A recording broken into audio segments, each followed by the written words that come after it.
നമസ്കാരം. ഇസ്രോയുടെ തലവൻ ജി സോമനാഥിന്റെ വാക്കിത പൊന്നാകുകയാണ്. അതായത് ഇന്ത്യ ഇനി സർവ്വ മേഖലയിലും ഒന്നാം സ്ഥാനത്തേക്ക് കുതിക്കുകയാണ്. ഇസ്രോയ്ക്ക് പൂർണ്ണ സ്വാതന്ത്ര്യം നരേന്ദ്രമോദി സർക്കാർ നൽകിയത് കൊണ്ട് തന്നെയാണ് ഇസ്രോ ഓരോ വിക്ഷേപങ്ങളും ചരിത്രത്തിൽ തന്നെ രേഖപ്പെടുത്തുന്നത്. കോൺഗ്രസ് ഭരിച്ചിരുന്നപ്പോഴുള്ള ISRO അല്ല ഇവിടെ ഇപ്പോൾ. അതായത് ജീവനക്കാർക്ക് നരേന്ദ്രമോദി സർക്കാർ പൂർണ്ണ സ്വാതന്ത്ര്യം നൽകുന്നുണ്ട്. അവരുടെ ഒപ്പം അവർക്കൊരു ശക്തിയായി നരേന്ദ്രമോദി സർക്കാർ തന്നെ കൂടെ നിൽക്കുന്നുണ്ട്. സ്വന്തമായി ബഹിരാകാശ നിലയമെന്ന ഇന്ത്യയുടെ സ്വപ്നം യാഥാർത്ഥ്യമാക്കിയിരിക്കുകയാണ് ISRO.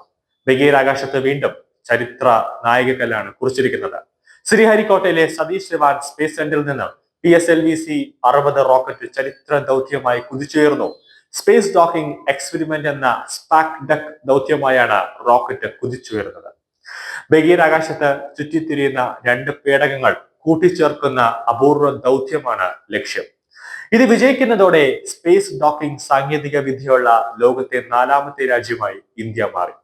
രണ്ട് ഉപഗ്രഹങ്ങൾക്ക് പുറമെ 24 പരീക്ഷണ ഉപഗ്രഹങ്ങൾ കൂടി ഭ്രമണപഥത്തിലേക്ക് ഉടൻ എത്തിക്കും. റോക്കറ്റിന്റെ മുകൾ ഭാഗത്തുള്ള ഓർബിറ്റൽ എക്സ്പെരിമെന്റ് മൊഡ്യൂളാണ് ഈ ഉപഗ്രഹങ്ങൾ എല്ലാം തന്നെ ഭൂമിയെ ചുറ്റുക. 476 കിലോമീറ്റർ അകലെയുള്ള ഭ്രമണപഥത്തിലേക്ക് എത്തുന്ന ചേസർ ടാർഗറ്റ് എന്നീ ഉപഗ്രഹങ്ങളാണ് ISRO ഡോക്ക് ചെയ്യുന്നത്. ഓരോ ഉപഗ്രഹങ്ങളും 220 കിലോഗ്രാം വീതമാണ് അതിന്റെ ഭാരം. പരസ്പരം 10 മുതൽ 15 കിലോമീറ്റർ അകലെയായി നിർത്തുന്ന ഇവയെ അടുപ്പിച്ച് കൂട്ടിച്ചേർക്കുന്നതാണ് ഡോക്കിംഗ് എന്നാണ് അതിന്റെ അർത്ഥം. റഷ്യ, US, ചൈന എന്നീ രാജ്യങ്ങൾക്കാണ് മുമ്പ് ഈ നേട്ടം കൈവരിച്ചിട്ടുള്ളത്. സ്വന്തമായി ബഹിരാകാശ നിലയം നിർമ്മിക്കാൻ ആഗ്രഹിക്കുന്ന ഇന്ത്യയുടെ ഭാരതീയ അന്തരീക്ഷ സ്റ്റേഷന്റെ നിർമ്മാണത്തിലും നിർണായകമാകും ഡോക്കിംഗ് പരീക്ഷണം. ഭ്രമണപഥത്തിലേക്ക് ഉപഗ്രഹങ്ങൾ എത്തിക്കുന്ന റോക്കറ്റുകൾ ദീർഘകാലം അവിടെ അവശിഷ്ടമായി തുടരുകയോ കടലിൽ വീഴുകയോ ചെയ്യുകയാണ് പതിവ്. ഇതിന് പരിഹാരമായി PSLV-C റോക്കറ്റിന്റെ 4ാമത്തതും അവസാനത്തേതുമായ ഘട്ടത്തിനെ ഉപഗ്രഹത്തിന് സമാനമായ പ്ലാറ്റ്ഫോമായി ഉപയോഗപ്പെടുത്തും. അതാണ് PSLV-C ഓർബിറ്റൽ എക്സ്പെരിമെന്റ് മൊഡ്യൂൾ അഥവാ POEM എന്ന് നമ്മൾ പറയുന്നത്. ഇതിന്റെ 4ാം പതിപ്പിനെ ISRO തദ്ദേശീയമായാണ് വികസിപ്പിച്ചത്. 3 മാസം വരെ ഗവേഷണം നടത്താവുന്ന രീതിയിലാണ് ഇതിന്റെ ഡിസൈനിങ് എല്ലാം തന്നെ ചെയ്തിരിക്കുന്നത്. ISROയുടെ PSLV-C-60 വിക്ഷേപണമാണ് വിജയകരമായി ഇന്നലെ രാത്രിയോടുകൂടി പൂർത്തിയായത്. സ്പേസ് ഡോക്കിംഗ് പരീക്ഷണത്തിനുള്ള ഇരട്ട ഉപഗ്രഹങ്ങളെ കൃത്യമായ ഭ്രമണപഥത്തിൽ സ്ഥാപിക്കാൻ PSLVക്ക് കഴിഞ്ഞു. ജനുവരി 7-നാണ് ഇരട്ട ഉപഗ്രഹങ്ങൾ ഒത്തുചേർന്ന ഡോക്കിംഗ് നടത്തുക. ഉപഗ്രഹങ്ങളിൽ നിന്ന് സിഗ്നൽ കിട്ടി തുടങ്ങിയിട്ടുണ്ടെന്നും ISROയുടെ ആസ്ഥാനത്ത് നിന്നും ഒരു അറിയിപ്പും ലഭിച്ചിട്ടുണ്ട്.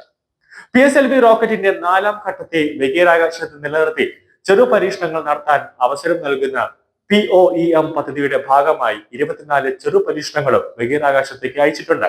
ബഹിരാകാശത്ത് നിന്ന് മാലിന്യങ്ങൾ പിടിച്ചെടുക്കാൻ കെൽപ്പുള്ള യന്ത്രക്കൈകളും ഭാവിയിൽ ബഹിരാകാശ നിലയത്തിലേക്ക് ഉപയോഗിക്കാൻ പദ്ധതിയിടുന്ന വാക്കിംഗ് റോബോട്ടിക് ആർമും ബഹിരാകാശത്ത് വിത്ത് മുളപ്പിക്കുന്ന ക്രോപ്സ്പേ ലോഡും അതിൽ ഉണ്ട്. ലോകം ഉറ്റുനോക്കുന്ന വിക്ഷേപണത്തിന് മുന്നോടിയായി സ്പേസ് ഡക്ക് ദൗത്യത്തിന്റെ 2 സാമ്പിൾ വീഡിയോകൾ ISROയുടെ ഔദ്യോഗിക എക്സ് ഹാൻഡിലുകളിൽ പങ്കുവച്ചിട്ടുണ്ട്. PSLV-C-60 റോക്കറ്റുകളിൽ നിന്ന് 2 ഉപഗ്രഹങ്ങൾ വേർപെടുന്നതും അവ ആലിംഗനം ചെയ്യുന്നത് പോലെ ഒന്നായി തീരുന്നതും ഇസ്രോയുടെ ആനിമേഷൻ വീഡിയോയിൽ കാണാവുന്നതാണ്. എന്തായാലും വിദേശ രാജ്യങ്ങളെ അടക്കം ഞെട്ടിക്കുന്ന രീതിയിൽ, നാസയെ അടക്കം ഞെട്ടിക്കുന്ന രീതിയിലാണ് ഓരോ ദിവസവും ISROയുടെ ഓരോ വിക്ഷേപണങ്ങൾ നടത്തുന്നത്. ഒരു 10 വർഷത്തേക്ക് ഭാരതത്തിൽ എല്ലാ സംവിധാനങ്ങളും വിക്ഷേപ രീതിയിലാണ് ISRO ഇപ്പോൾ തുടുത്തി വിട്ടുകൊണ്ട് ഇരിക്കുന്നത്.